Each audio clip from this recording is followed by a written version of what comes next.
There's an infinite amount of cash at the Federal Reserve. There's an infinite amount of cash at the Federal Reserve. There's an infinite amount of cash at the Federal Reserve.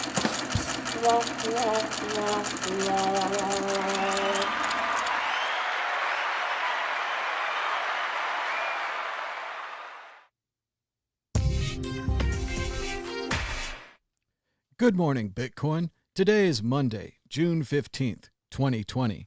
My name is Thomas Hunt, and this is the World Crypto Network. The price of Bitcoin is down 1.36% in the last 24 hours, with a last of 9,293, a high of 9,417, and a low of 8,914. That's $1 for 10,757 Satoshis. Volume is very high for a Monday, with 9,206 Bitcoins changing hands. Also note the unique market formation. It looks like on June 13th we started out at a high of 9,499 before falling all the way to 8,915 on June 14th. Then Bitcoin came roaring back and now is erasing the gap. Looks like an upside down M, or what do they say? W for win. The market is slightly less long than before, with only 79% of the market leaning long. 21% are heading short. Bitcoin dominance is slightly up at 66.15%.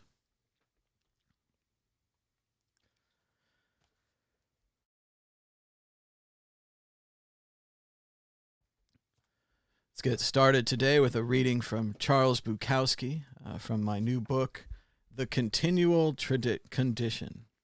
More Bukowski poems. Yes, I know. Could there be any more? Turns out, yes. Down the hatch. The goddamned ants have come marching here and are climbing into my wine. I drink them down. The photos of my girlfriend's god are everywhere. In the bathroom, in the front room. His face fills the walls. He never spoke or touched money. He died 7 or 8 years ago, her god. Today she went to a religious retreat to worship him. I went to the racetrack and won $97. Tonight she went to a concert by Devo, some kind of rock or punk group, or new wave music. I sit here, drinking wine and ants, and keep thinking, shit, all the women I meet are simply crazy, one after the other. They are simple and crazy. Legs, mouths, brains, buttocks, ears, feet, all wasted on them. Even the ants no more. I drink them, and with them, this is what's called a confessional poem. Tragedy? ? The cat sprayed on my computer and knocked it out. Now I'm back to the old typer. It's tougher. It can handle cat spray, spilled beer, and wine, cigarette, and cigar ashes. Damned near everything. Reminds me of myself. Welcome back, old boy. From the old boy.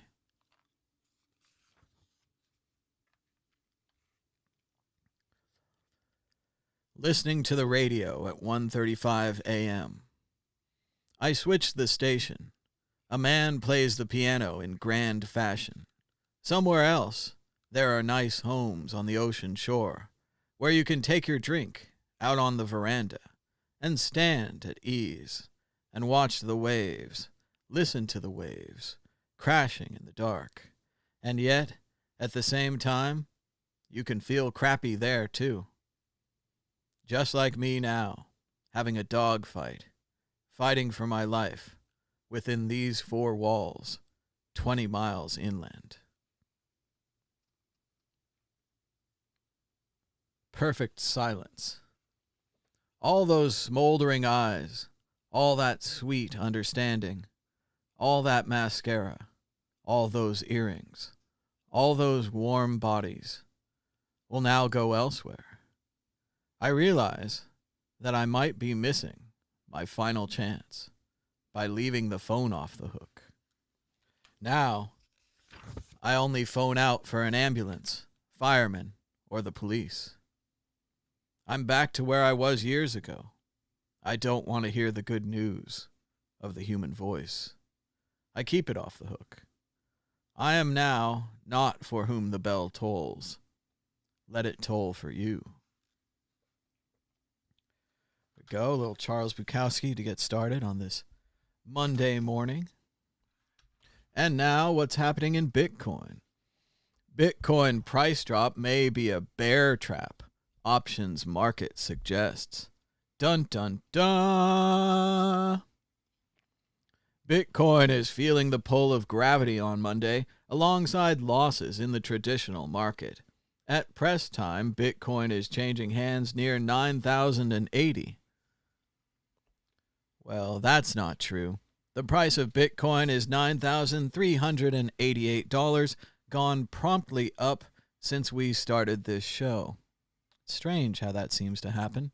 You're probably watching it on our new ticker that I just moved down to the lower right-hand corner. Isn't that cool? Ticker, percentage up and down, right there in the lower right-hand corner. And it's reading it off of my screen from Bitcoinal. Check out Bitcoinal, the Bitcoin price chart made by DJ Booth, who also made Tallycoin. Anyway, he says the price is down, and it's not down. Let's see. Disclosure, the author holds no cryptocurrency. Sad. Bitcoin daily chart. Bulls fading. Prices hit 3-week low. Uh-oh. That was a day ago. Bitcoin. Crack up boom will force the breakout. Seeking alpha. The so-called crack-up boom is pushing all markets nominally higher. Bitcoin is consolidating within a bullishly ascending triangle. The breakout above 10,000 only seems to be a question of time. Bitcoin crashes under 9,000 as $10 billion wiped from crypto markets. They say that every time this happens. Bitcoin slumps to new low. Trump's new crypto bull? We talked about him before. It's a crypto veteran is now an insider in the federal banking system after former Coinbase General Counsel Brian Brooks was appointed acting comptroller of the currency, making him the Trump administration's top banking regulator. He's already brainstorming ways blockchain can make transactions more efficient for the 1,000+ banks under his purview, noting that international money transfers on the SWIFT network can be painfully slow and put money at risk. So why don't you just use Bitcoin? JP Morgan analysts, Bitcoin is likely to survive. Well, I don't even need the second half. Just leave that second half out there as a speculative asset. Yeah, JP Morgan is likely to survive as a name that we've heard of in history. Oh, sick burn. Big investors like Bitcoin for the wrong reason. I'm not surprised about that. They believe that cryptocurrencies were uncorrelated to other assets like stocks. That's not a good reason. YouTube bans Bitcoin.com's account for basically no reason, says propagandist Roger Ver. YouTube allegedly continues its shadow crackdown on cryptocurrency coverage as it shuts down the official channel of Roger Ver's Bitcoin.com. Well, let's talk about what's really happening. Remember a few months ago when everyone was talking about the coronavirus? Well, if you took the time to read articles around that time, you would know that YouTube laid off their staff of human beings who look at videos. Once they got rid of the human beings who look at videos, they let the algorithms be in charge. So it's very easy for an algorithm not to be able to recognize a crypto scam or a crypto site. So all these things keep happening because they've switched to algorithms. Or it's because these people are really special and their message is really important and it needs to be blocked by YouTube. Wait a minute. That's what they're saying because they're describing themselves. So again, yes, many people have been taken down. It's not a shadow war on crypto. This is ridiculous. War on crypto. It's algorithms, man. They fired the humans. They're using the algorithms. I don't know how to explain that to you again. I mean, I'll go look it up. That's YouTube algorithms.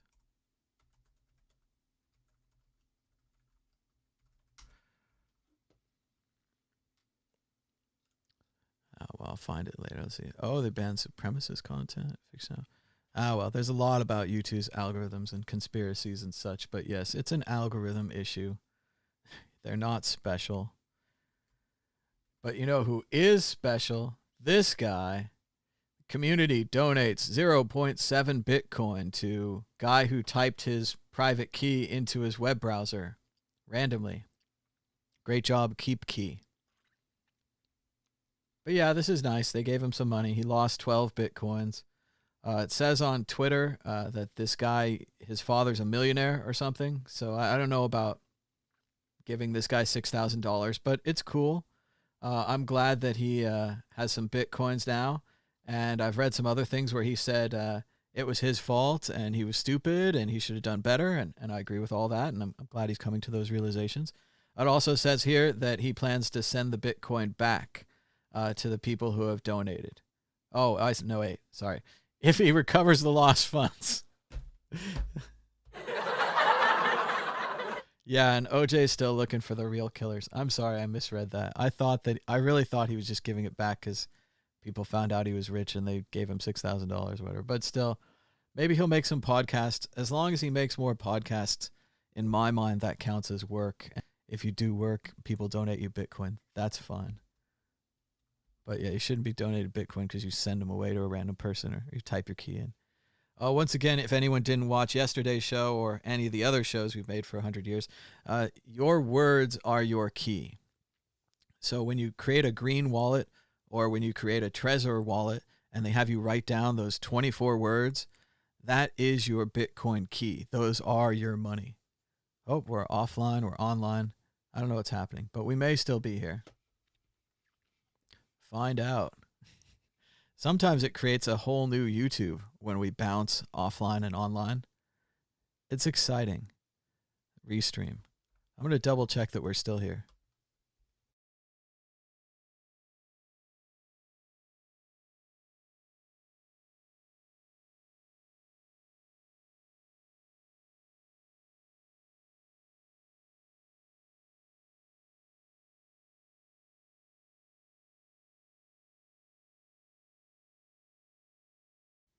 Of course, I'm having a difficulty checking because I have a plugin that blocks everything. So it's blocking YouTube too. Oh, Gerbot's in the chat. He's the only one here. We've got 5 likes and 1 dislike, and we have a sarcastic title. Let's keep going with the news. Encrypted messaging clone, PriveNote, cloned to steal Bitcoin. Seems pretty obvious. This happens all the time. This is the same way that the guy got hacked from KeepKey. It was a copy of the KeepKey plugin. It looked like him to be the real KeepKey plugin. And then he typed his words in. The same thing here. If you thought that it was the real encrypted messaging website, turns out it's not. And we've got one more. SpaceX Bitcoin scam features Bitcoin giveaway, Elon Musk, and a NASA launch. Apparently, they gave more than $150,000 to one of these YouTube scams. It looks like this. It's apparently very convincing, so much so they had to blur out the QR code to make sure that you wouldn't send your life savings right here to this image because it's such an effective ad. Let's go over why this is a scam. So in the upper left-hand corner, you've got an active video. Elon Musk, NASA. A while ago, they did this with Steve Wozniak. He had a speech where he was talking about Bitcoin. So you get anybody big talking about Bitcoin. You go over to the right. You put in these wonderful words, giveaway. Everyone loves giveaway. It's money for nothing. I'm going to get free money. Okay, explain to me, how do I get my free money? Well, you have to give me money first. I know, it's great, huh? It's really that simple. If you send 0.1 Bitcoin to this address, they'll send you back double the amount of money, 0.2. Because that makes sense, right? That makes sense. But if you send them more, they'll send you even more. They'll give you a Bitcoin if you send them 0.1. That's actually just double, plus a 10% bonus. Oh, if you send them 5 Bitcoin, they'll send you 10 Bitcoin plus a 25% bonus.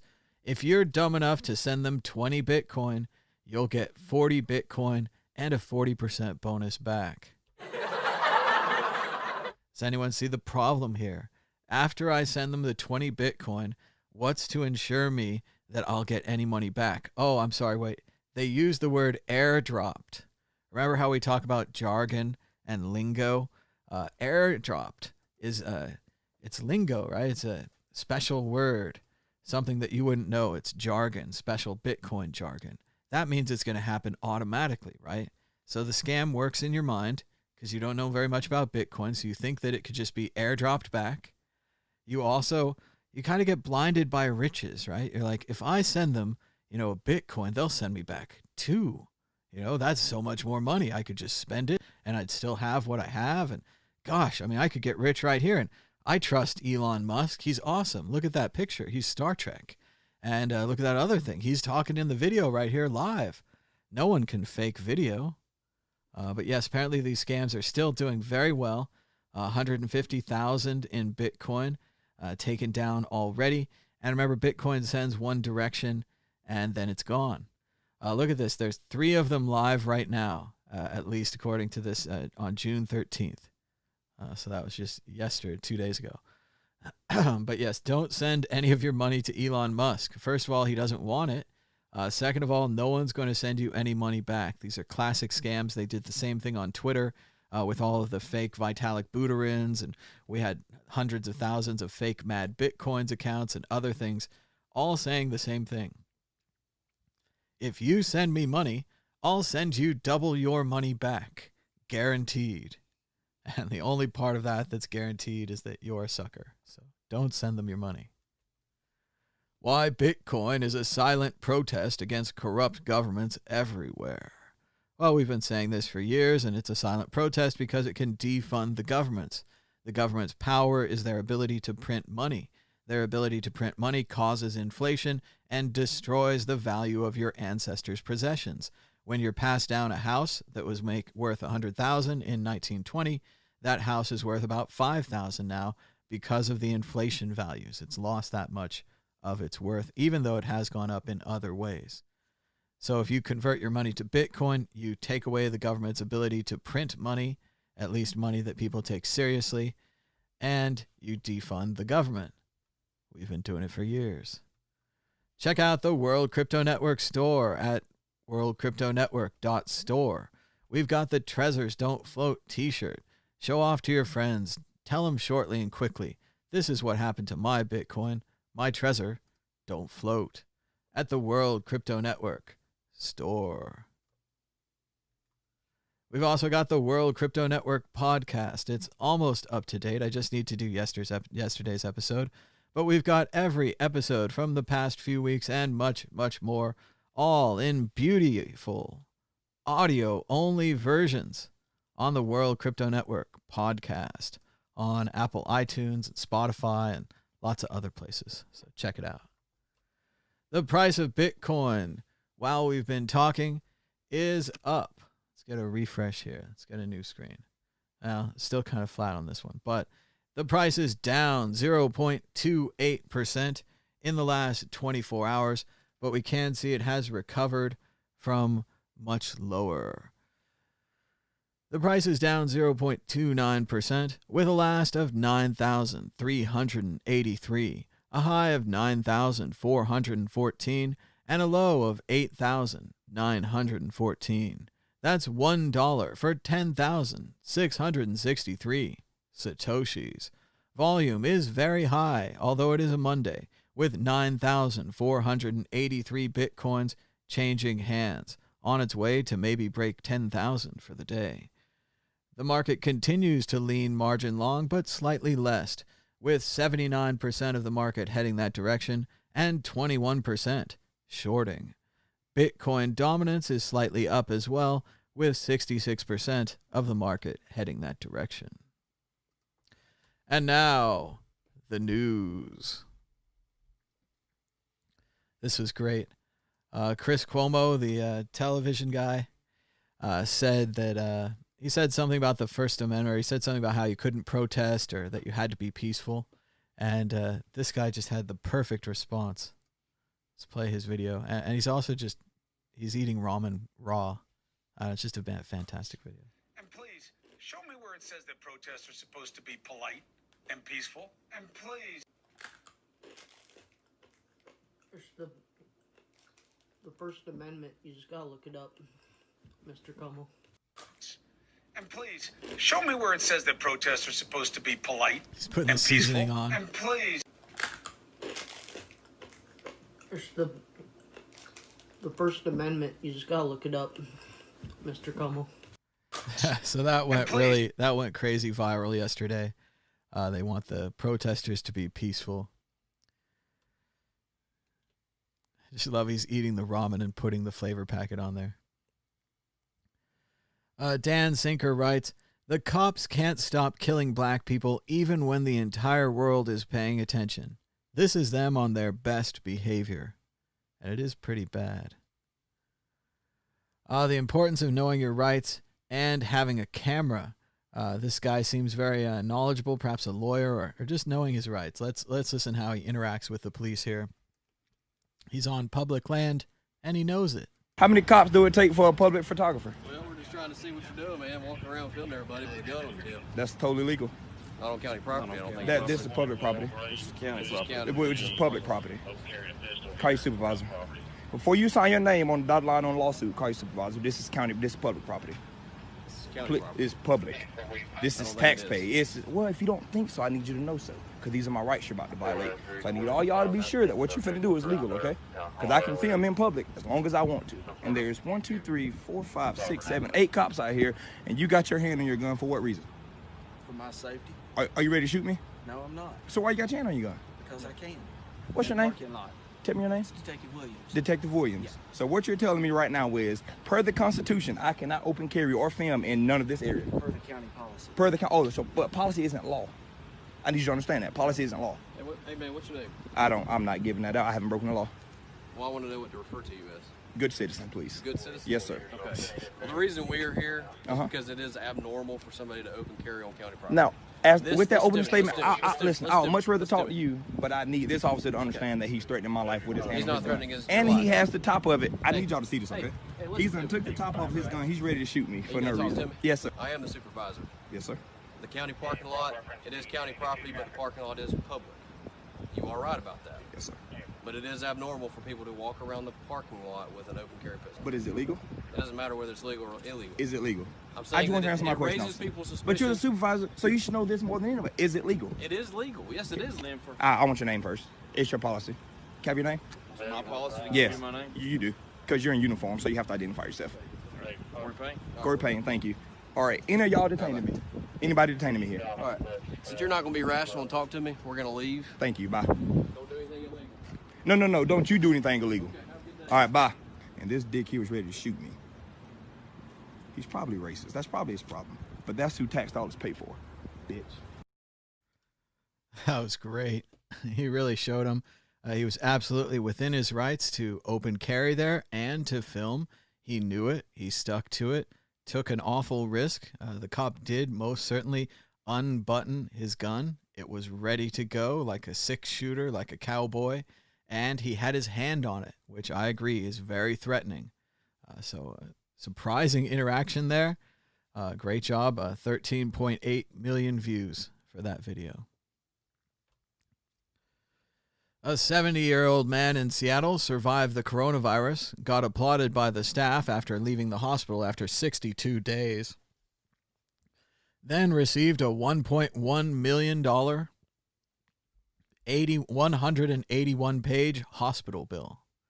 So healthcare in the United States, nothing wrong with that. I think private insurance companies are great. I think they should make a lot more profit off of sick people. I think that if there were more sick people, private insurance companies would make more profit. So I think when I think about positive industries, that's the most positive industry that I can imagine, profiting off of sick people.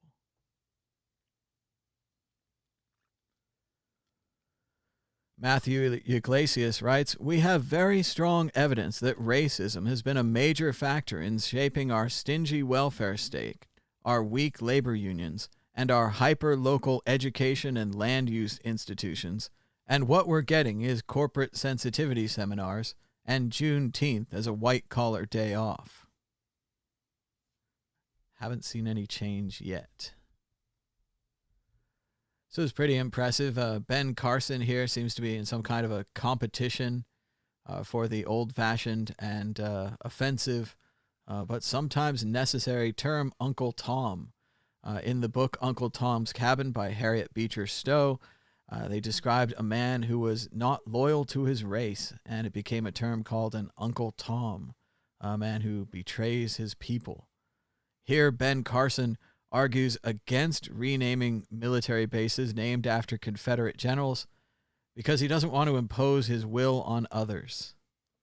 Very strange argument from Ben Carson.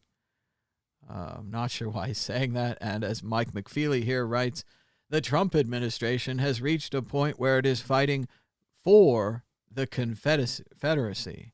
It is actively advocating for a failed, traitorous uprising 160 years ago. That's all this movement has left. Check out Ethereum co-funder, it says now. He says he's a big CEO. This is, as Dan Darkpill says, this is what happens when you watch The Godfather too many times. Let's watch this disturbed individual claim that he is the CEO of Ethereum and that he is important. Here we go. But I'm a CEO of a company today, and it's a big one and a relevant one. If you don't want to acknowledge it, I don't want to acknowledge you. And you will never get an interview from me or anyone in my organization again. The choice is yours. But I'm a CEO of a company today, and it's a big one and a relevant one. If you don't want to acknowledge it, I don't want to acknowledge you.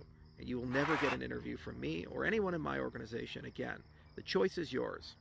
But I'm the CEO of a company today, and it's funny stuff there from CEO of a company, Charles Hodgkins. Nice stuff. Yesterday, Trump claimed that the ramp was very slippery, which is inconsistent with the weather in West Point, New York, where it was sunny and clear-skied. The grass plain on which the commencement took place was dry. And again, this was another unnecessary lie, another unforced error. The president had trouble walking down a ramp, the president had trouble speaking, and the president was unable to drink a glass of water with one hand. Normal people would not try to draw attention to this, but not Trump. Trump goes right at it, tweeting that the ramp was slippery and that he didn't want to fall in front of the press, which was a lie. He didn't have to do that, but he doubled down and he brought more attention to it. Here's Richmond, Virginia, where a police SUV backed up, jumped a curve, and then drove head-on into a crowd of demonstrators. Here we go, Richmond Police Department in Virginia.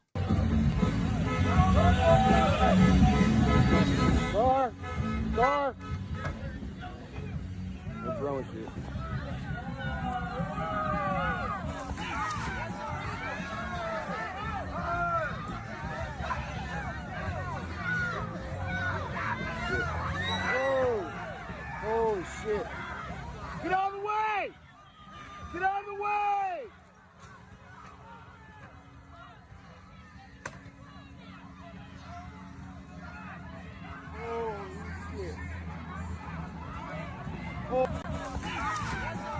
People can't believe what they've just seen, but police are driving over protesters again.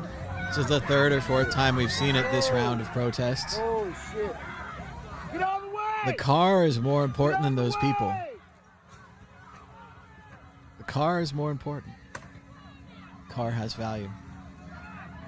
Let's watch one more time. What's wrong with you? So they're kind of trapped. They're boxed in there. They drive onto the median, onto the sidewalk, onto the grass against the law. Only in emergencies. Is this an emergency? Apparently it's an emergency. The protesters attempt to block the police with bicycles, a similar tactic to what the police are using now in many situations. In riot situations, instead of using shields, they're using bicycles. The protesters now, partially because they're probably their own bicycles.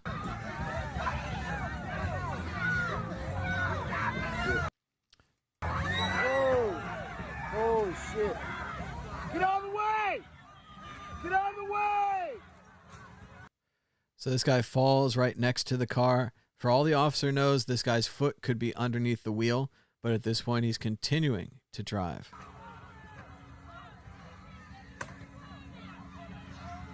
Great stuff from the Richmond, Virginia Police Department.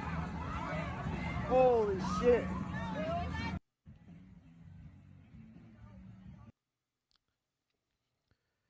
Check out the latest cover from the New Yorker magazine entitled Say Their Names, featuring Emmett Till and others who have been hurt by police brutality and racial injustice. Fantastic cover from the New Yorker.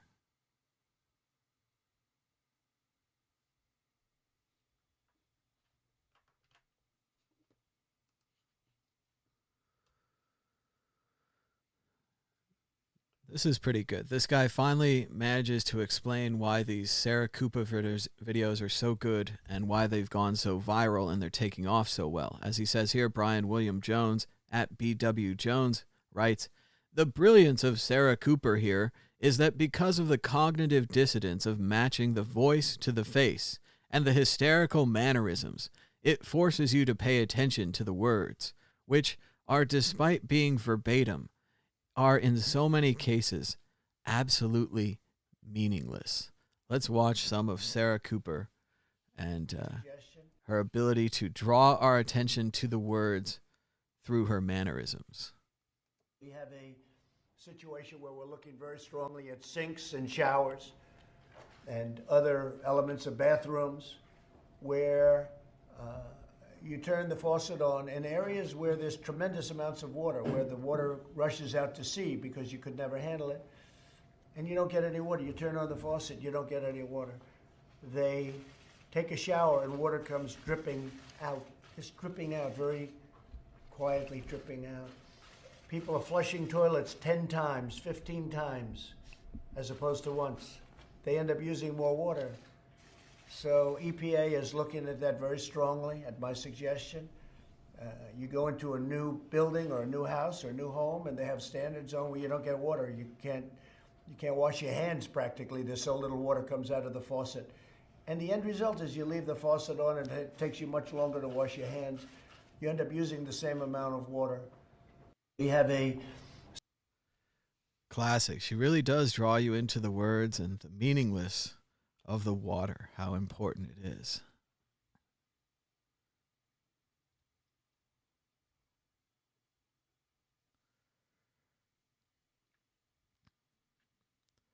They're treating us like we're attacking the country when they're really attacking us as citizens, says Jax Feldman, a 21-year-old Denver resident who looks like he may have been hit in the eye by a rubber bullet. They can blind. It's a brand new Bob Dylan interview. Got to check that out later. Some interesting stuff on Twitter about Generation Z, Generation X, the various generations having wars against each other. Gen Z is apparently the new generation, they're saying, after the millennials. As Paul says here, don't fight with Gen Z. You can't win. Once, when I was teaching an SAT prep class, I told everyone to quiet down, and one girl just said, "Haha, okay, sweater," because I was wearing a sweater. Every single one laughed at me. And there's a great graphic here of boomers, millennials, and then Gen X and Gen Z. Gen X is pouring some alcohol into Gen Z's Halloween bucket. It's funny. Boomers and millennials are screaming at each other. So Gen X and Gen Z don't care. I thought that was cute. And it's all based on this viral thread that went incredibly viral on Twitter, as it says here. Age Wars update. Generation Z has canceled millennials. BuzzFeed hardest hit. And the person put these pictures up at 3 a.m.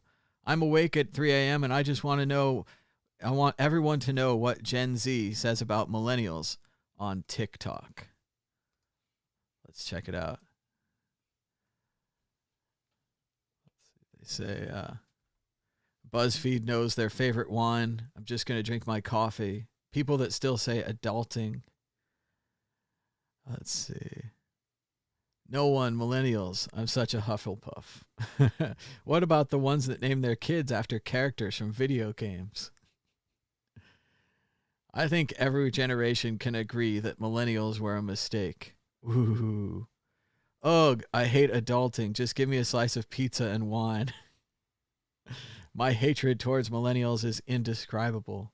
Millennials be like, yikes, I'm adulting right now. I need to go get avocado toast. Says, bruh, I've seen all your comments hating on millennials today. Says, adulting. We get it. You're a 90s kid. So, funny stuff in the age wars happening on Twitter and over on TikTok. In case you're wondering what generation you are, let's check it out here on the generation chart. If you're in this show, you're not going to be in the lost generation or the interbellum generation, starting from 1890 to 1915 and then 1901 to 1913. You're likely also not in the greatest generation, 1910 to 1924, the silent generation, 25 to 45, the baby boomer generation, 46 to 64. It's possible some of you are boomers. I would say most of you are Generation X, 1965 to 1979, or Zennials, which they say is 75 to 85, leaving me confused as a person born in between those two ranges that the Zennials and the Gen X overlap, but I'm right in there. Some of you might be Millennials, 1980 to 1994, and it is possible that some of you are from these strange futuristic generations, I generation, Generation Z, 1995 to 2012, and the new Generation Alpha, 2013 to 2025. How exciting to have lived this long. So there's your bit of generational warfare. And now here's some funny jokes from Twitter to clear that out. These are hashtag fake marijuana facts, went viral yesterday. Wake and Bake was the original name for the Easy Bake Oven. I thought it was funny. And after some happy things, we have to see some sad things. Arrest the cops who robbed the world of this young woman.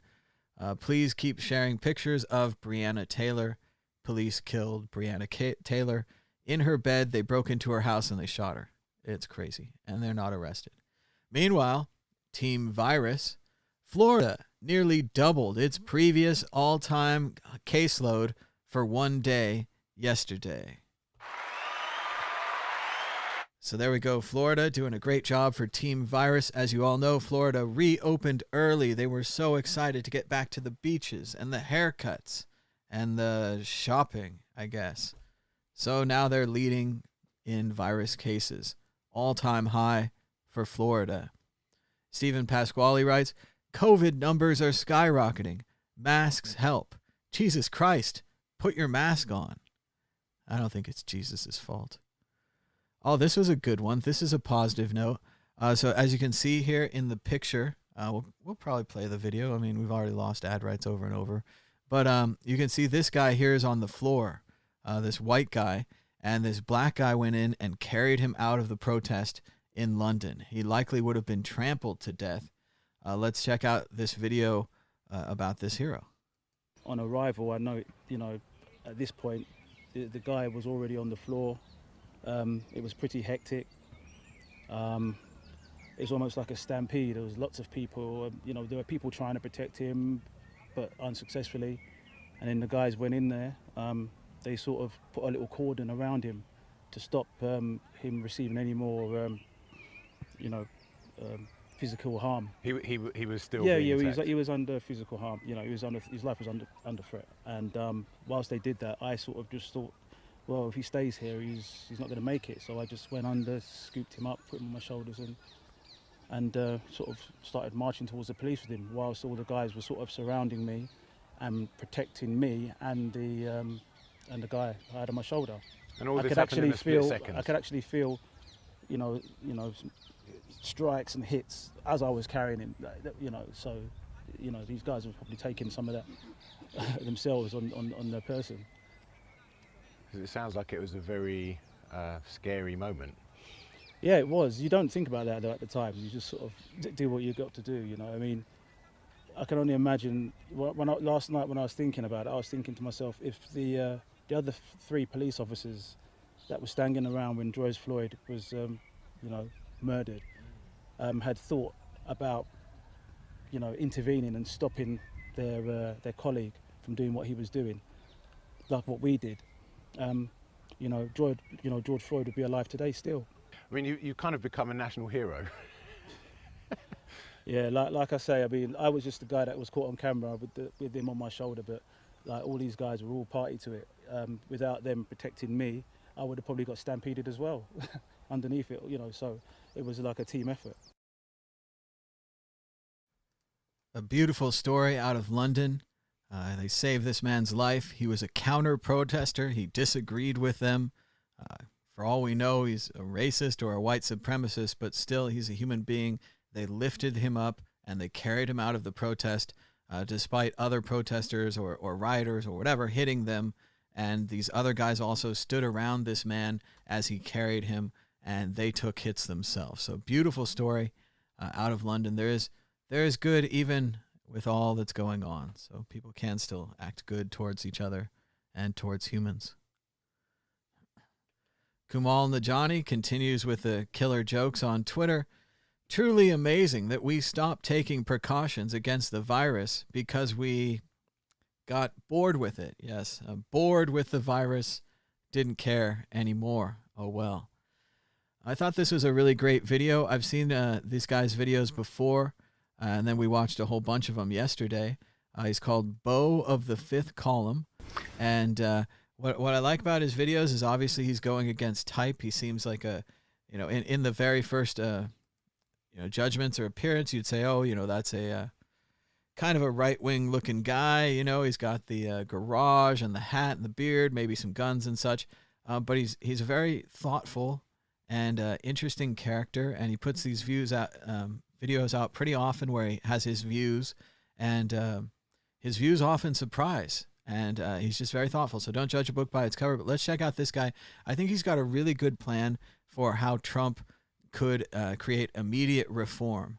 And I do have a follow-up story on this we're going to get to later, where Trump, it seems, might have actually done some of the things that this guy suggests. So I really want to give him a shout-out here and check out Beau of the Fifth Column right here. Take it away with, let's talk about how Trump can create immediate reform.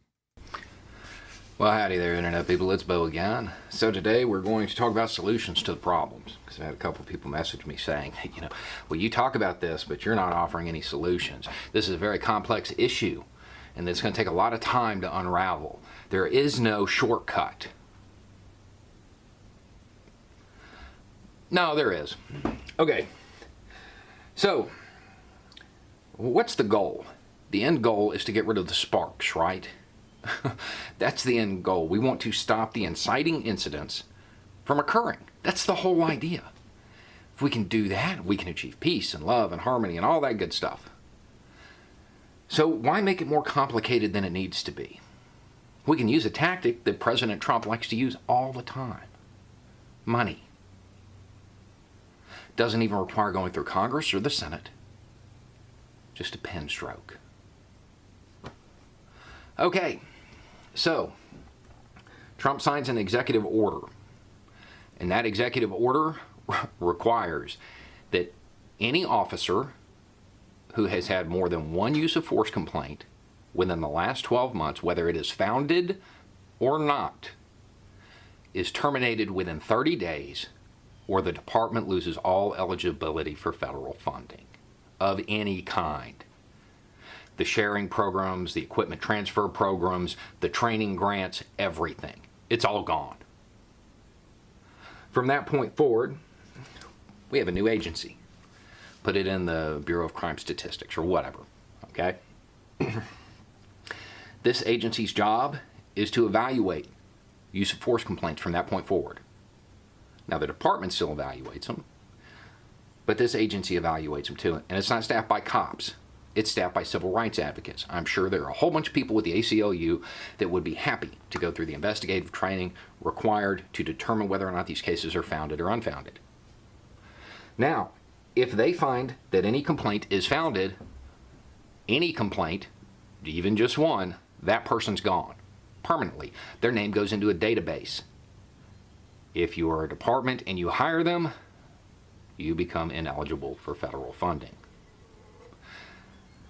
Now, that seems like a whole lot of work for this new agency. So let's make the departments kind of police themselves, clean themselves up a little bit, right? Okay, so the next phase of this is to say that if a department finds a complaint unfounded and the new agency finds it as founded, they lose eligibility for federal funding. There you go. Super quick, super easy. Can be done with a pen stroke. No debate. It's just done. If Trump wants to lead, wants to show that he's tough, wants to show that he can handle it, there's a solution. Because it will have an immediate impact. Is it going to solve all of the problems?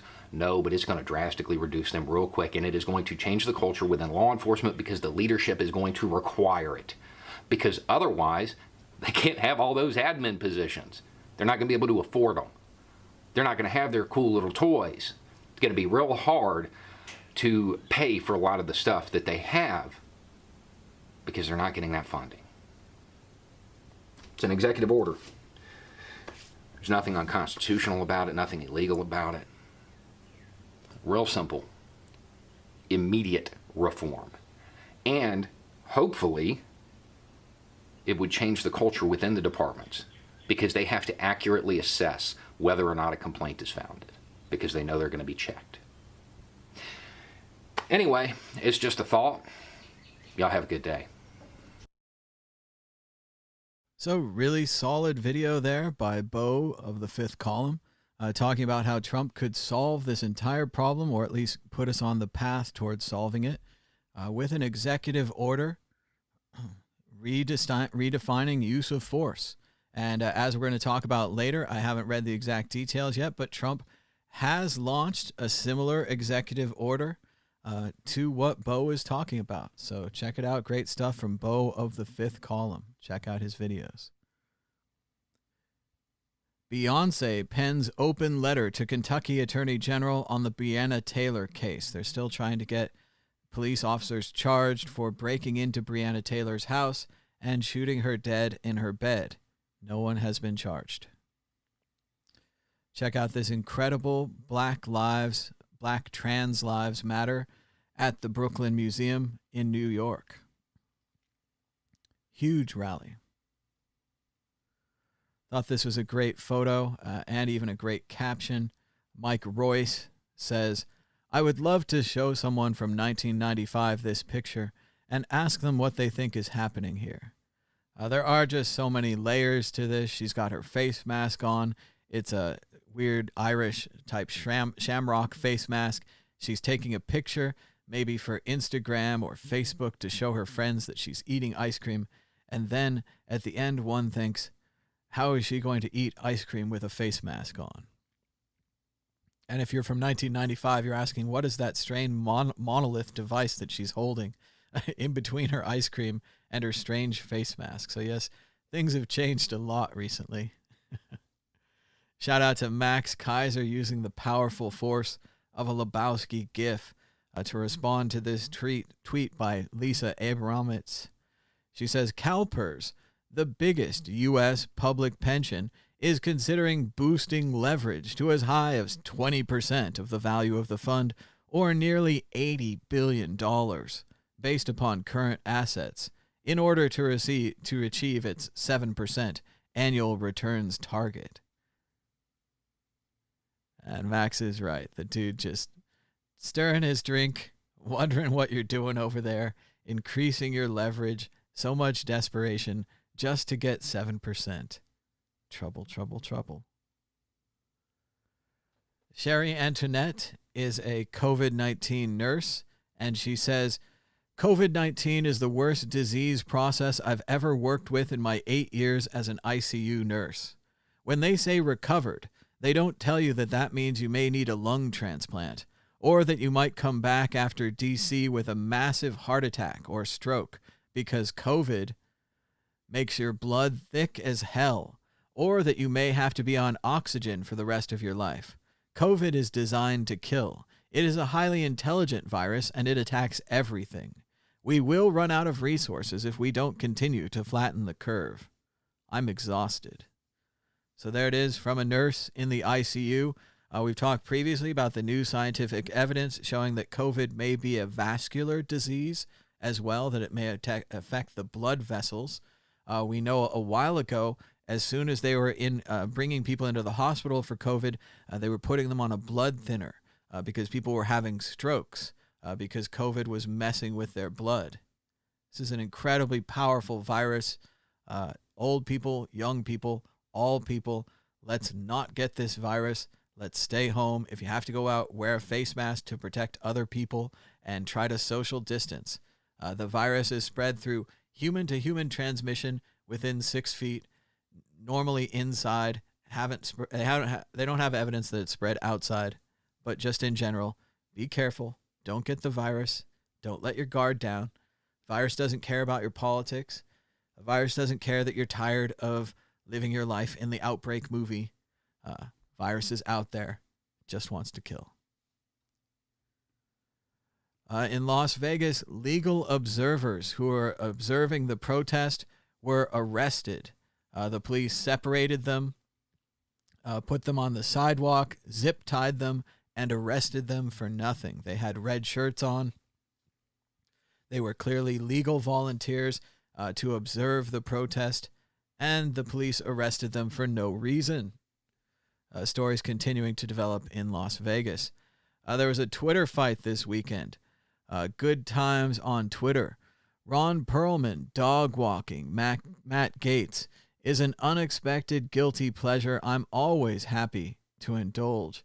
And the actor Ron Perlman, he played Hellboy. He's in the movie Driver. He's in the that TV show Sons of Anarchy, so on and so forth. He's an actor, right? So somehow, let's see, they got into a fight. I'm not sure these are the ones, but there's one around here. Let's see, Matt Gaetz being obliterated by Perlman is the wholesome content I joined Twitter for. This is the one. So this one really ties it all together and explains it to you. We have to read the response first. So Matt Gaetz went after this guy and said, this racial justice warrior had no problem in Hollywood portraying the white supremacist leader of a motorcycle gang, Sons of Anarchy. And it was because Ron Perlman had attacked him first, saying the U.S. soccer team called, and you guessed it, they couldn't give any less of a fuck about what you two dipshits think. And it must have been when Trump was saying that he wasn't going to watch any NFL or any soccer games if they kneeled.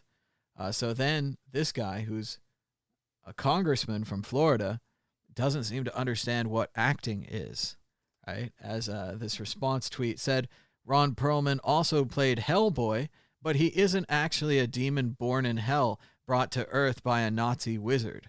It's weird how acting works, isn't it? And yes, a lot of people play characters in movies, and they're not that way in real life. So it's very strange to see a congressman siding on that side of this. I'm told that the fight has continued, that Ted Cruz is now involved, and that they like fighting so much They're starting it again. This fight was several days ago. It was over the weekend. Apparently, Ted Cruz got back to his office on Monday, and he's a senator. But the important work he wanted to get right to is having a fight with this actor on Twitter. So Ted Cruz put a few more shots in this morning. Fight continues. Story updated soon. Some of the 10 Confederate generals who have U.S. military bases named after them made costly battlefield blunders. Others mistreated captured Union soldiers. Some were slaveholders, and one was linked to the Ku Klux Klan after the war. So let's change the name of those bases, huh? It's not that difficult. So U.S. Surgeon General says more people should wear face masks, saying that they promote freedom during the coronavirus pandemic. If more people wear them, we'll have more freedom to go out. I agree with this. This is like when Andrew Yang tried to rename universal basic income as the freedom dividend. You get your mask dividend by wearing masks. Meanwhile, in Florida, although that looks like fun, Florida is on fire, setting an all-time new daily record, #TeamVirus, with 2,581 new COVID-19 infections on Saturday. Perfect time for a 15,000-person indoor GOP convention in Jacksonville, with docked cruise ships as potential hotel rooms. What could go wrong?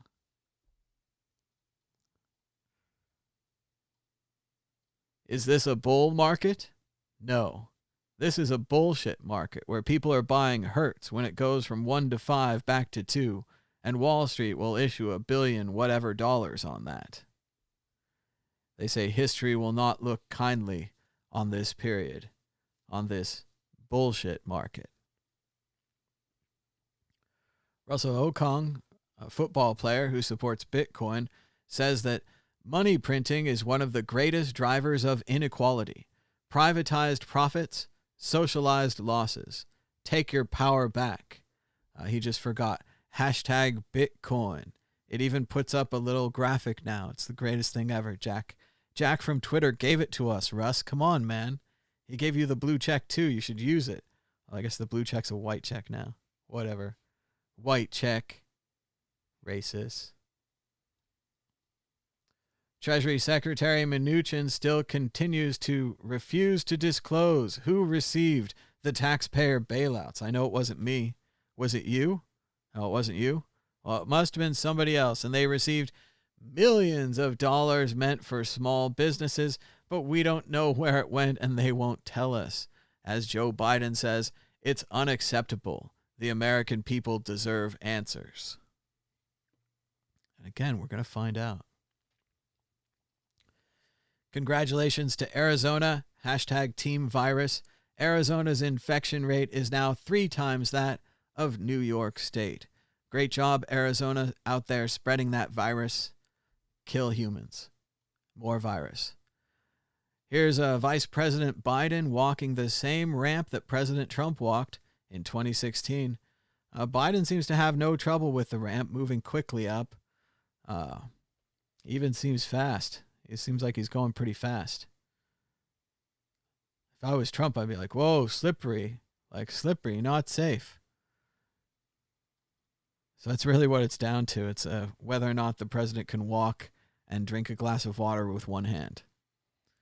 There it goes. Shout out to Just Some Dude 187. People wanted to know if it was his account. He says, thanks for the support, King Ramen. So there's the guy who ate ramen and told Cuomo about the First Amendment. Funny stuff. Eric Renner Brown writes, this country is so unprepared for what is about to happen, psychologically, logistically, all of it. Florida is the same place that has the congressman who's fighting with that actor. This is a great time for a Florida congressman to be fighting with an actor on Twitter. The San Francisco-Oakland Bay Bridge was shut down as demonstrations continue across the country, but whatever website I tweeted changed the video, so it's showing something else. Any reports of police action against legal observers should be fully investigated and reviewed so that a full understanding of what happened can be determined, says Governor Sisolak, after Las Vegas police arrested legal observers during the protest. I remember those graphs that we used to look at and told you how the graphs hadn't finished going down, that they'd flattened, but they hadn't finished out. Well, as it says here, this is heartbreaking, and it didn't need to happen. This is death by public policy.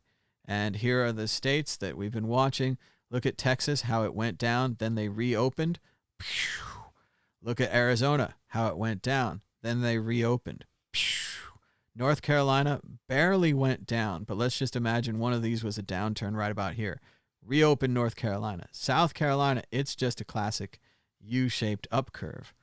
And we're seeing a rise in daily positives and currently hospitalized with COVID in Texas, Arizona, North Carolina, and South Carolina. Texas and Florida, of course, were the first two states to reopen and the first two states to spread infections. Exciting news. Almost tricked me into clicking on graphics, but I know better. Tallycoin version 2 is coming. Very cool stuff from DJ Booth. Get excited for tallyco.in version 2. Check out the size of this protest in Los Angeles. Incredible. Let's go full screen.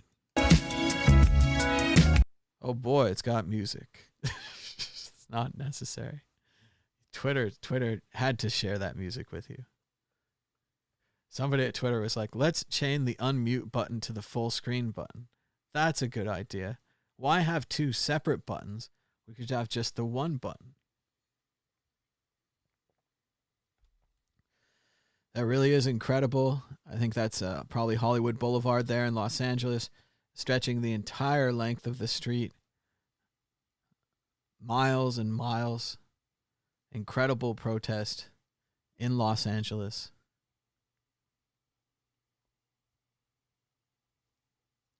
They're bringing back Perry Mason. Huh.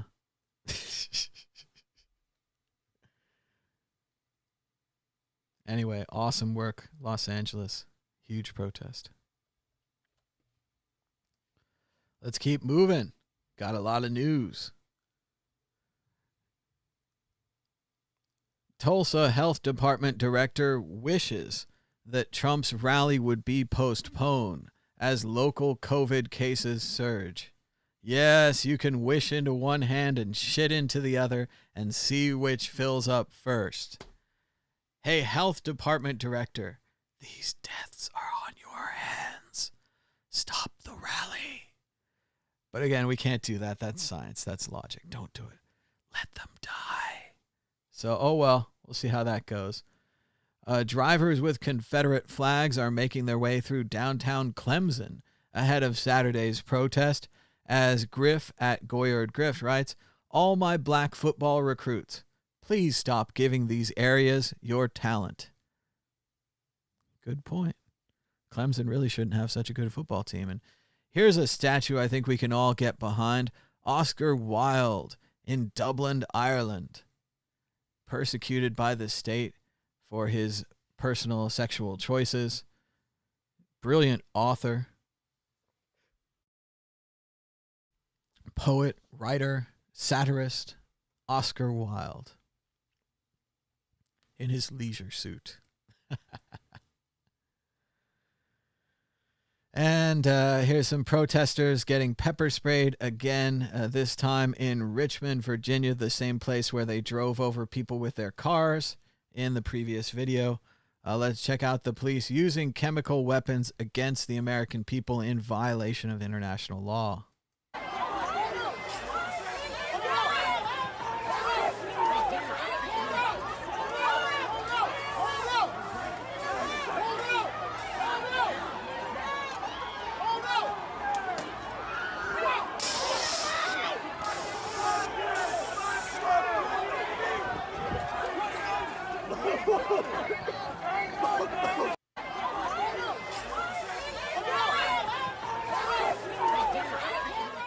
It's pretty amazing the way the police yield these cans of bear mace as if it were a bug spray and that they were exterminating the protesters. Just, they're violating the laws or whatever, so you just spray them till they go away, right? Just spray. Pretty crazy stuff. Police in Richmond, Virginia, attacking American citizens on the street. Again.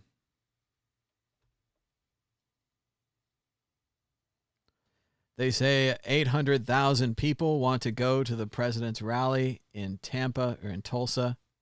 They're very excited. And then on Facebook, coronavirus likes this. It's really not that funny, Thousands of people are going to die. Shut up. And here it is, as we were talking about, this could be what the gentleman was talking about, Bo from the Fifth Column. Trump executive order on police reform expected to include use of force guidelines, misconduct tracker, source says. And it says President Donald Trump is planning to sign an executive order that will lay out several new initiatives focused on police reform, including the creation of national standards for use of force, as well as tracking police misconduct. So that sounds like half of what the guy was describing. It doesn't sound like it has the penalty action, which would take away their power, take away their money. It's a step in the right direction. And again, this is not an official announcement. So I don't know why they're not officially announcing this. They should announce this as soon as they can. This is a scoop by Yamiche Alcindor. We'll see if it develops further. But again, this would be a positive step forward. This would help the protesters in the street feel like they're getting something. They would be getting some action on this, and maybe it could chill things out. So there we go.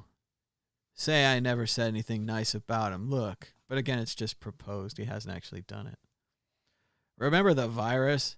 The entire point of shutting down society was to allow time for a test and trace system to be built and to be in place. It never was. And now the second wave will be even bigger. So there are 100,000 dead, an economy in free fall, millions suffering, and it was all for nothing. This is a failure.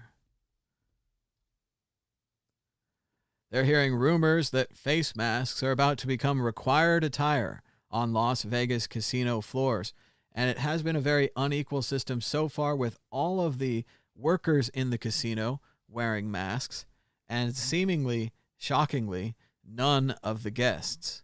Remember, wearing a mask only protects other people generally. So if you had just come in from another state and you don't wear a mask and you brought the virus with you to Las Vegas, you could spread the virus to everyone in the casino, everyone you meet. The interesting thing was the comments on this. A lot of people saying, I'll never go to that casino again. They don't want to wear masks. Da-da-da-da-da. So the fight does continue. A lot of people are very much on Team Virus.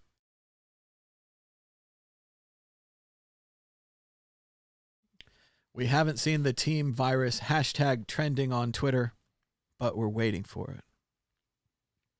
Keeping a lookout. Check out Vlad Costa getting into it here with the Citadel people. Vlad writes, I think Citadels as a concept are defeatist, an acknowledgement that Bitcoin didn't change the world for the better, and a capitulation of actually trying to improve the community where you live. You acquire wealth, then depart to a place where you live with other wealthy elites. I think Vlad nails it here. Looks like he mainly got negative comments for this. There are 12 replies and only one retweet by me. Let's see what they said about Vlad. Hodlnot says that citadels as a mean can be interpreted in many ways. The physical citadel is not my primary understanding of it. Again, that's ridiculous. So yes, they all want to go live in a car. Here we go. Vlad says, of course they are. Seen here in Fritz Lang's Metropolis. They're happy, yes. So yes, this guy says, I agree. Citadel's only needed in a dystopian future where the world goes fuck up. That's right. The thought of living anywhere near Hoddle American makes me nauseous. Oh, sick burn.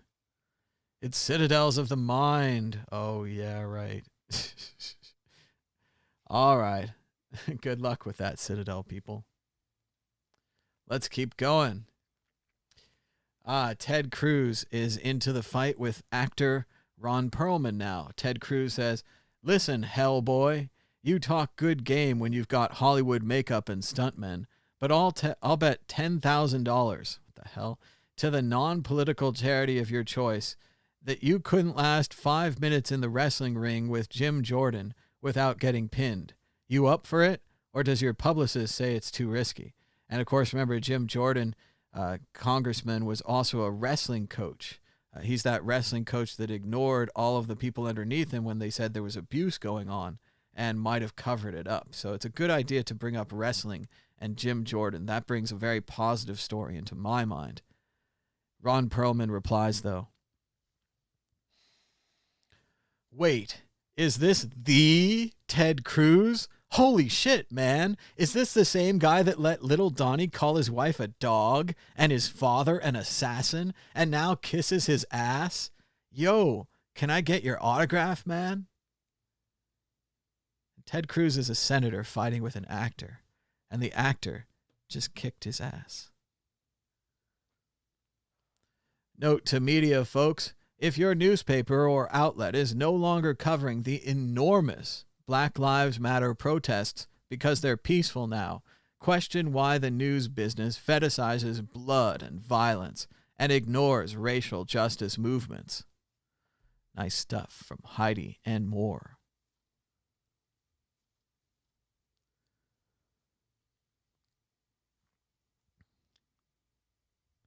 Here's a video of Rayshard Brooks talking politely to the police officers before he was killed. It's all on film on the police's body cameras, as it says here. They want us to know everything's being filmed. They just don't give a fuck. They want us watching so they can see how much they don't care about us. And here's Rayshard Brooks talking to the officers before. I can't blame nothing on her. It was my decision. I said, hey, if she can't get her order together, and I'm not feeling uptight right now, I should park right here. Go to sleep. I'm not feeling, I'm just not feeling right. What do you mean you're not feeling right? Like I said. Do you think maybe that you had too much to drink and you realized that you shouldn't drive, so you parked? I mean... Would that be accurate to say? Yes, sir. Mr. Roth, yes. All right, so your girlfriend dropped you off, you got into the car, you backed out, you pulled up, and you're like, damn, I'm too drunk to drive. And so you pull back into the parking spot and park, right? I called her and like, babe. Oh, is that accurate? If it's a couple moments I got on the phone with her. Yeah. I'm like, babe, hey, damn, you want number one or number two or? But she's like, would you agree? You take care of that. You're a man. You figure out what we're going to eat tonight. All right, let's move past that. Would you agree that you've had too much to drink to drive? I mean, I can focus, Mr. Ross. I can focus. Would you agree that you've had too much to drink to drive? I haven't had, to the point where I can't focus. Okay. I was a little tired ahead of the day because we just came from North Carolina. Do you think that you're safe to operate a vehicle right Absolutely, Mr. Ross. now? And how much have you had to drink? I had 1.5 margaritas, Mr. Ross. 1.5 margaritas? Yes, sir. Margaritas? Yes. Have you had anything else today? Any other type of drink? No, sir. You haven't had any daiquiris? I haven't had no daiquiri. I had 1.5 little small cups of margarita. But I'm up now. Y'all got me up with this. Got you up. I'm up now. Hey, will you take a preliminary breath test for me? What's that? It's a little handheld machine. I have you blow into it. He wasn't driving. He was sleeping in the car. Negative for the presence of alcohol in your breath. I've been drinking. Okay.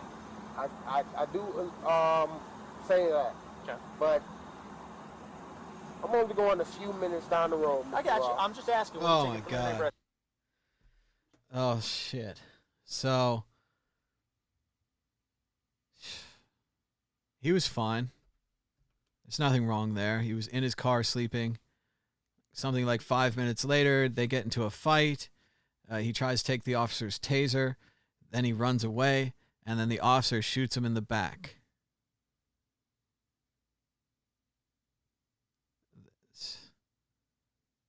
Again, like the officers knew that we had these cameras. They knew that we were going to get it, that they were talking to him, and he was fine. And they were having a fine conversation. He was sleeping in the car. But they have to get the bust. It's not that he's a human. Like, you can tell that Mr. Brooks in his final moments there was trying to reach this officer as a human being. And he was saying about his girlfriend. He was out to get her dinner, and he was, had too much to drink, and he was sitting in his car sleeping there. He wasn't bothering anyone. But they had to get the bust, right? The officer, when you open up an encounter like this, you have to close it on the paperwork. So the officer has to get the bust. That's why if you let him run away and called other officers and called helicopters, and you have his name, you have his car, you have his registration, you know where he's going to go.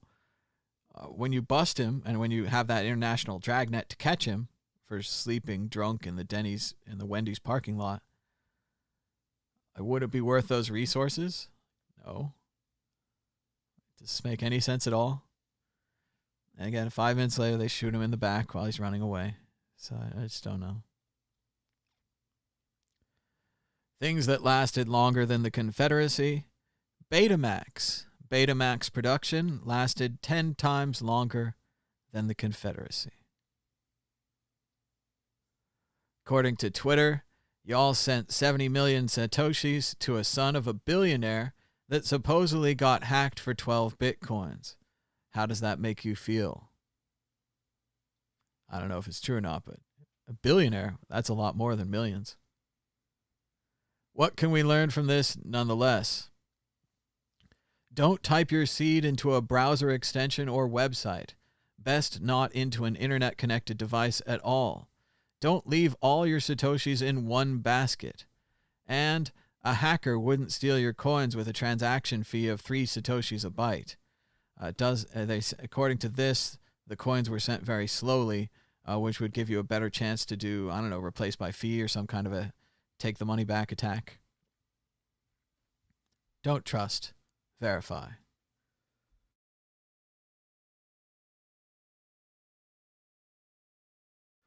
Check out the bicycle path density of Europe. Of course, Netherlands, unbelievable. Germany, really nice, actually. I didn't know how good it was. France looks like they've got a pretty good connected network. England, UK looks good. Northern Ireland actually has a lot more than Ireland, I'd guess. And as it says, though, Rutger Bremen reminds us, this is not because bicycles have been popular in the Netherlands since forever, or because the country is flat, or anything like that. It's because they chose the bicycle. It was a result of tough political battles in the 1970s. Other countries could make the same choice today. And there are pictures of Amsterdam from the 1970s. All the streets that you recognize of having giant bike lanes, they're full of cars. They're full of cars and parking spots and cars. As he said, in the 70s, Netherlands, Amsterdam made the choice for the bicycle and have been rewarded for it with a better lifestyle than other countries. Autopsy revealed that 27-year-old Rayshard Brooks, who we just saw talking to the officer, even calling him Mr. Welsh in the video, died from 2 gunshot wounds to the back that created organ injuries and blood loss. 2 shots to the back.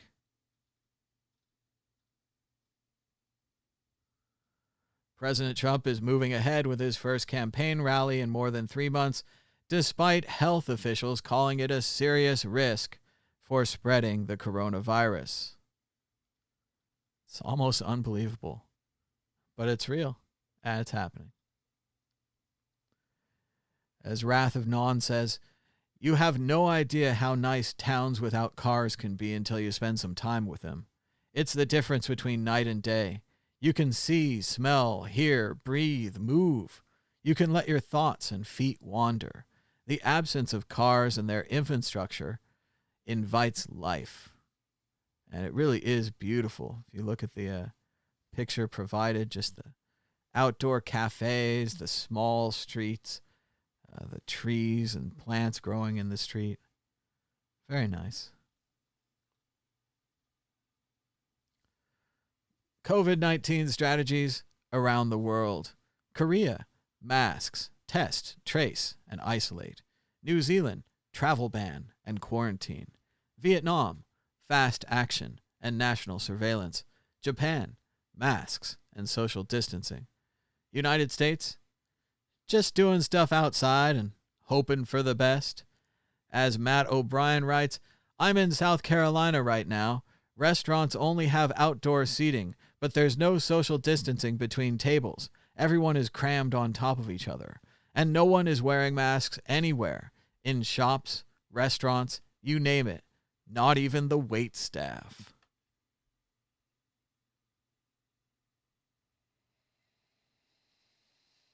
Can you imagine being a waiter at a restaurant and you don't wear a mask and you get the coronavirus and you're still working because you're asymptomatic, so you don't know that you have it yet? So every time you breathe or cough or sneeze, these particles come out of your mouth. You could infect every customer that comes to the restaurant, and they could infect all of their families and their families and their families. You could be like a one-person outbreak monkey. You could be like Typhoid Mary, although she couldn't get typhoid. But you could be like the person who spread typhoid. Wow, how awesome. Great job, South Carolina. Looking forward to those new numbers soon. Hashtag Team Virus. Contact tracing is so simple and obvious an intervention that it's astonishing how often we have simply not done it at all. The LA Times reports after a man with COVID-19 landed in LAX, nobody alerted the other 57 people who flew with him. Neither the CDC nor the LA Health Department did any contact tracing, and now both agencies blame each other for the lapse. If they had alerted these 57 people, they could have gone into quarantine immediately. They could have warned their family and friends and avoided them. They could have saved lives. Instead, they spread the virus. Hashtag Team Virus. We're going hard. A homeless man was shot by police officers. He was allegedly armed with a BB gun.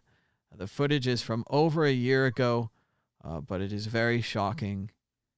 And I don't think we're going to watch it here. So, oh no, now they're showing it anyway. Fine, we're going to show it here. It's on Twitter.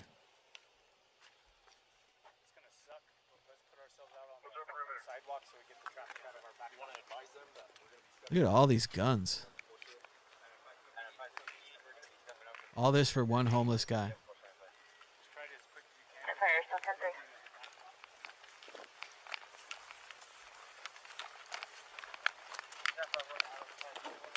Guns are up.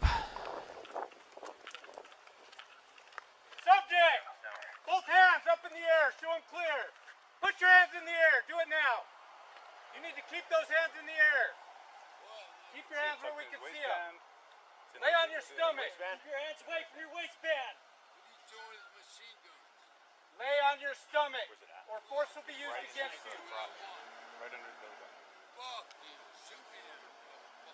Lay on your stomach. Keep your hands up. If you put your hands towards your waistband, force will be used against you. Lay on your stomach. Fuck you. Go fuck yourself.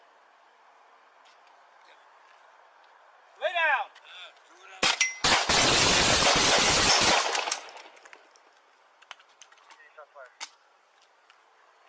Shots fired.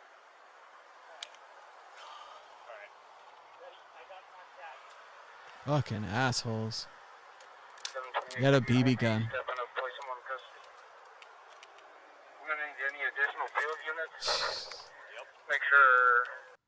All right, so that was freaking awful. All right, let's try to keep going. There's still a lot of news, but yeah, we just saw a homeless man gunned down for having a BB gun. Let's check out the story. It was in America. It was about a year ago, and the site can't be reached. It might be my new plugin. Always that. So there we go. As it says here, the U.S. is a police state where the cops, a militarized occupation force, execute mentally ill homeless people in broad daylight for not following their orders. Yeah, that was pretty rough. Oh, we've got some good news to follow that.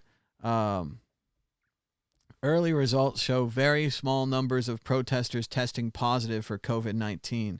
1.4% in Minneapolis, less than 1% in Seattle.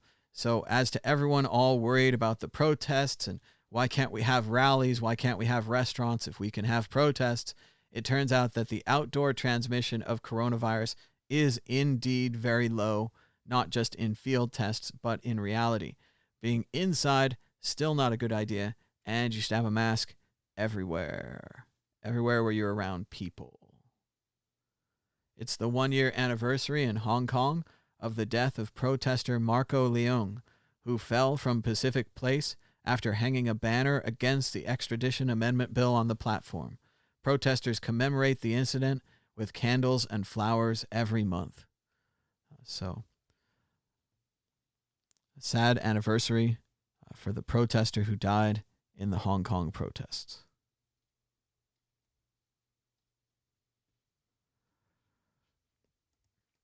This is apparently an actual poll from DonaldJTrump.com. It's a poll of who you would vote for, President Trump or a Democrat. But what's so great about this poll is that for each one of the options for Democrat, they insult the Democrats. So it's a very jaded and one-sided poll saying, would you vote for President Trump or an MS-13 loving Democrat? Would you vote for Trump or a corrupt Democrat? Trump or a radical socialist Democrat or a lying Democrat? Or I mean, it's a ridiculous red meat poll and really embarrassing. Most people wouldn't have this, but then again, you know, you got different goals. You got different polls. Did you lose all your Bitcoin in a boating accident like Alan Silbert? Check out the new Trezors Don't Float t-shirt at the World Crypto Network store. WorldCryptoNetwork.store. Bad news for Trump. The president's niece, Mary Trump, is set to publish a tell-all this summer and to reveal that she was the primary source for the New York Times investigation into Trump's taxes. More and more people turning on Trump, even some in his own family. Andrew Yang writes, Men's Warehouse could join J. Crew, Neiman Marcus, and J.C. Penney's in bankruptcy. Retail is the #1 job in the economy. Men's Warehouse and its affiliates have 19,000 employees. We need universal basic income more than ever.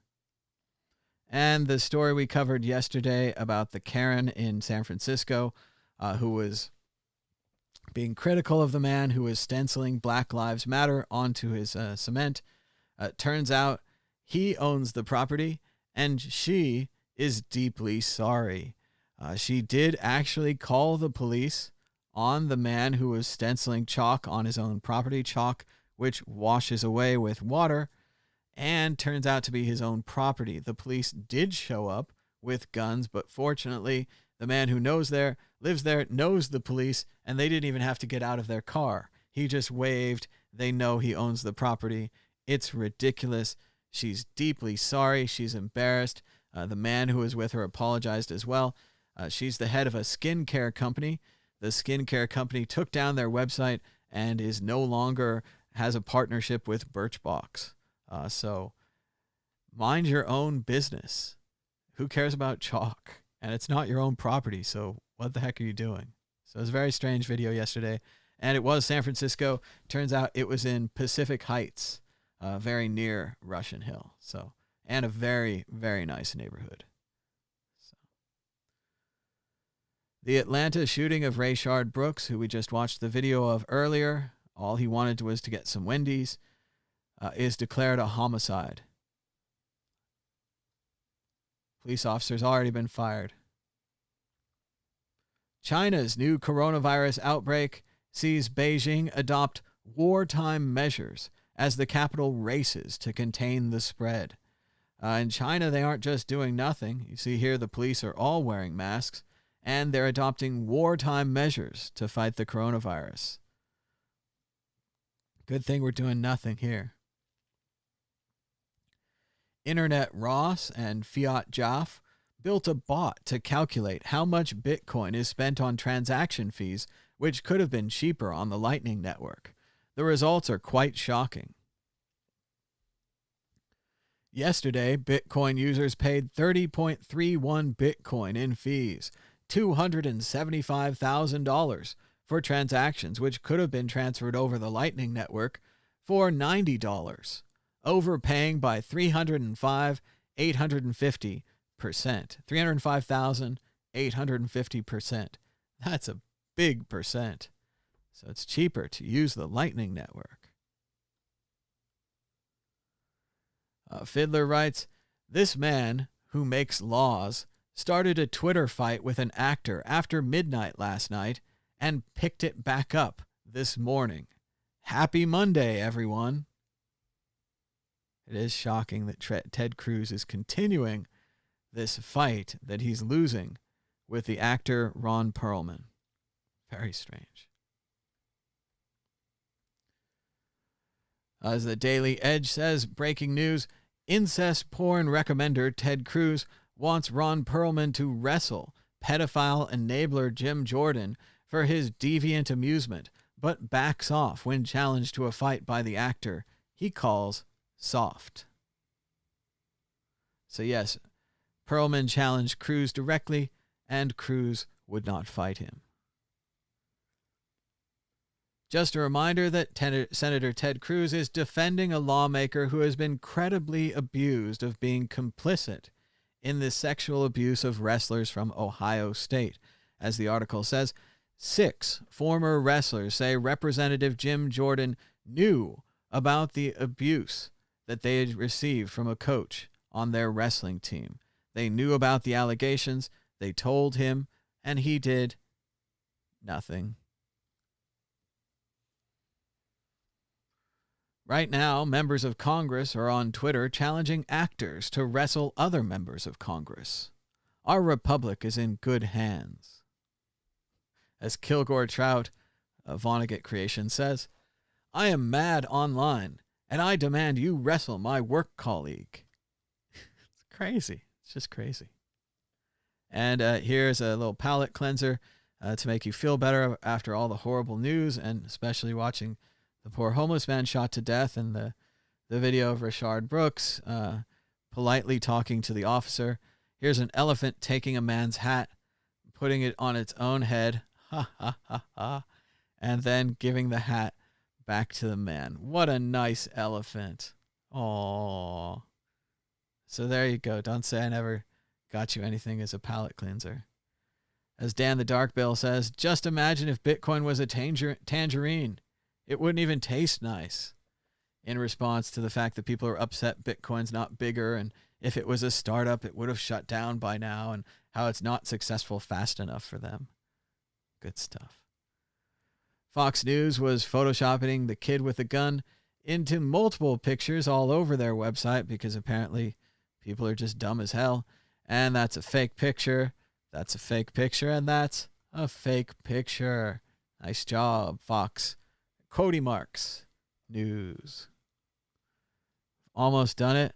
A shocking opinion from the Supreme Court.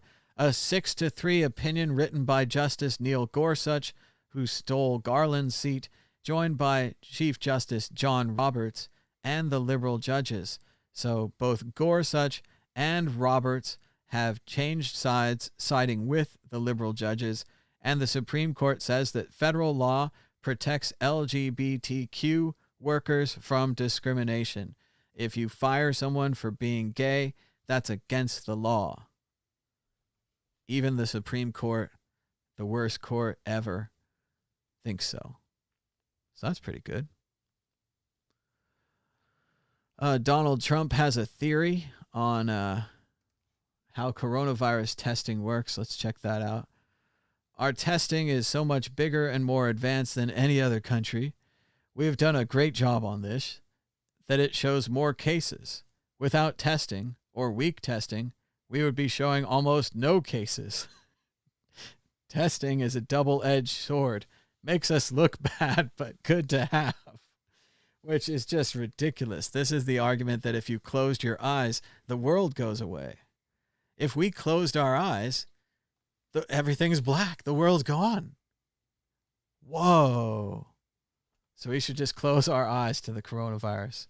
As Stone Kettle says, coincidentally, this is the Republican theory of how racism works. If you guys would just stop retweeting all those videos of police murdering black people, then there wouldn't be any police murdering black people. Problem solved. It works for everything. California police unions are calling for reforms, the removal of racist officers. So this is a big turn for the police unions. This means that they know reform is coming, they know reform is happening, and they're trying to get on the right side of reforms. This is a good thing. We need to move the unions. The unions are the real power in this. When the reform fails, they'll say it's because of the unions. In the same way, after all the shootings, when the reform fails, it's because of the NRA. The group with the power and the money is the one who's going to decide whether or not we have police reform. Future prediction. You know it's true. And imagine this, a year ago, I was shooting Bitcoin interviews in Berlin. Look at that, down by the river in Berlin. And you can check them all out on the World Crypto Network. We've got a playlist of all the interviews that I shot in Berlin. Check it out. We've got Satoshi's games, Bitcoin and Lightning games, Bitcoin Lightning with FOMO. Some of these Max Hillebrand did as well. The importance of running a Bitcoin full node with Alex Casas from DAppNode. Christian Decker from Blockstream did a proof of work interview with me. We talked about his first computer and how he got started on programming. Josh Gagala from Vaultoro did proof of work with me. We talked about Josh's first computer. And we've got a little bit more with Bitcoin Lightning and Satoshi's games. Check them out. We've got lots of great playlists of conventions and other things that we went to in the past on the World Crypto Network. Check it out on YouTube in the playlist section. And we did it. We beat the news. But I feel like today that the news really beat us. That the video of the guy talking to the police calmly, politely at the Wendy's before they shoot him in the back, and the video of the homeless man, some of you might even support what the homeless man was saying. He didn't want to move for the police. He didn't want to get up. His first response is, "Why the F do you have machine guns?" He told him, "Fuck you," a couple of times, and then the police shot him for touching his waist. He touched his waist where he allegedly had a BB gun. So it looked like a real gun, so the cops needed all those machine guns. But that happened a year ago, so why are you even mad now? It's just because we found the video. Shout out to Bo of the Fifth Column. I really liked his video today, trying to fix the problem that Trump should use an executive order to tie local police funding to reduce to use of force. If you have use of force complaints, they take away your funding. That seems pretty sensible. We talked about the price of Bitcoin, how you shouldn't send your money to SpaceX scams. That's good stuff. Let's see. I watched an interesting documentary yesterday called LA Originals on Netflix. Check it out. It's about a tattoo artist named Mr. Cartoon and his friend Emilio, or Steve-O, and he was a photographer. And together they just did incredible work in Los Angeles, expanding Chicano culture, bringing it out of the prisons onto the images and then onto the tattoos, onto lots of celebrities. They hung out with major bands, went on tour with Cypress Hill, Blink-182, Eminem, many more. And a really interesting documentary, found it randomly on Netflix. Check out LA Originals. Good stuff. I also watched Bill Murray Stories on Netflix, and I suggest that as well. Bill Murray, we often see him so many times in movies and stuff, but he has this thing he keeps doing where he shows up at somebody's house at a party and he does the dishes. Or he shows up at somebody's wedding photo and then ends up joining the photo. He tends bar in Austin, something like that. There's all these Bill Murray stories, and it's a great documentary telling you a bunch of the Bill Murray stories that turn out to be true. The guy travels there, he interviews with these people, they show him the photos, and it's true. And it really seems like Bill Murray is improving his entire life, and that the idea of yes and that he learned in the Second City Improv is something that he just keeps doing. Somebody invites him to dinner and he says, yes, and he joins and he adds to the fun. And the spontaneousness of Bill Murray just giving these people all these stories and improving their lives. It's really great. It was aspiring, right? You want to be more like Bill Murray. And the best part is that he's not really even in the movie. It's more about these people who have these stories than it is this famous actor. So definitely suggest that on Netflix. Still into movies that made us. That's some good stuff. They got a Ghostbusters one, Die Hard, Dirty Dancing, Home Alone. Pretty classic. And that kind of thing. Still staying inside, avoiding the virus. That's about it. Had a nice Sunday, and I hope you guys will have a nice Monday. Thanks so much for joining me for the news. Give us a thumbs up and a share. Add a comment if you'd like, or a timestamp if anything struck your fancy. The price of Bitcoin is $9,359. Still pretty much in that range. Not moving that much, but fun to watch. Thanks so much for joining us. Until next time, bye-bye.